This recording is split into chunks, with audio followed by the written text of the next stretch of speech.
బాన్సువాడ పట్టణంలోని డీఎస్పీ కార్యాలయంలో బుధవారం నాడు సబ్ కలెక్టర్ కిరణ్మయి డీఎస్పీ విఠలరెడ్డితో కలిసి శాంతి కమిటీ సమావేశం నిర్వహించారు. మార్చి నెలలో ఉగాది, రంజాన్, శ్రీరామనవమి పండుగలు ఉన్న నేపథ్యంలో ఈ సమావేశం నిర్వహించారు.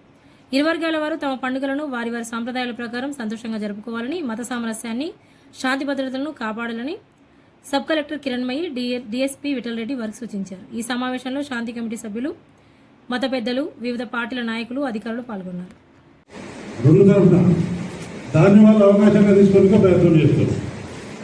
ఆ టైంలో ఎవరైతే లీడర్స్ ఉన్నారో, ఎవరైతే పెద్దవాళ్ళు ఉన్నారో, ఎవరైతే కమ్యూనిటీ ఎల్డర్స్ ఉన్నారో ముందుకు వచ్చి నేను చెప్తున్నాను, నువ్వు ఇక్కడ నుంచి వెళ్ళిపోతావా లేదా, లేకపోతే నేను వెళ్ళిపోతా, వాళ్ళ పని చూసుకుంటారు పోలీసులు అని ఒక వార్నింగ్ కట్టిస్తే వాళ్ళు 50% అన్న మంచిగా ఉన్న వాళ్ళు కొంచెం సెన్సిటివ్ ఉన్నారు.